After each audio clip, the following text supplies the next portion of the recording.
The truth is, a lot of people are doing exercises that are either pointless or just plain bad for them. But let's talk about building those shoulder muscles, or deltoids, and what you should and shouldn't be doing. The shoulder has three main parts: the anterior, front, medial, side, and posterior, rear, delts. When training them, it's important to focus on exercises that target all three of these areas effectively. I'm going to give you the top 3 best exercises that you should definitely include in your routine, as well as the top 3 worst exercises to avoid or at least approach cautiously. First, let's talk about the #1 most important exercise for your shoulders: the reverse pec deck. This move is amazing for targeting the rear delts. It doesn't really matter how you grip it, just make sure you're doing it. People usually overwork the front of their shoulders. Think about how much we bench press or do shoulder presses, so the anterior delts tend to get overdeveloped. What's often neglected, though, is the rear delt, and that's a huge mistake. Weak rear delts can throw off your posture and create imbalances. That's why the reverse pec deck should be at the top of your list. To do it right, pick the hand position that feels comfortable, bend your elbows slightly, and really focus on getting that squeeze in your rear delts. Next up, the second best exercise side: laterals. If you can use a machine, that's even better because it gives you consistent resistance throughout the motion. But if you don't have access to one, a standing lateral raise with dumbbells is your next best option. Here's the trick: don't just do them strictly. When you start getting tired after 10 or 12 reps, don't stop. Give yourself a little cheat like you're dancing at a party and push those last reps out. This move is key for that wide shoulder look, making your waist appear smaller. You want that width to balance out your physique, and this exercise does the trick. If standing is tough on your back, you can do them seated. Even a light dumbbell or a can of soup will do the job. Just don't waste time doing pointless arm circles. Make sure you're using enough resistance to actually challenge the muscles. By the way, if you're enjoying this and finding it helpful, don't forget to like and subscribe so you don't miss out on more tips to help improve your training. Now for the third best exercise: the seated overhead press, preferably using a machine. Machines are great because they minimize the risk of injury, which is a big deal when you're lifting heavier weights.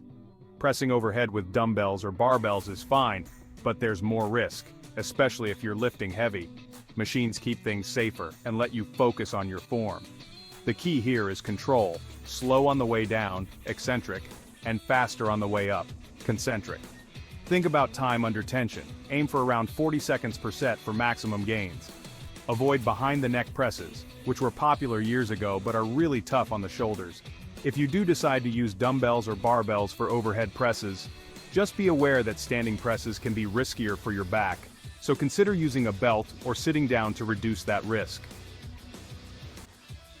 Now onto the worst exercises, the ones you should either avoid or be extremely cautious with.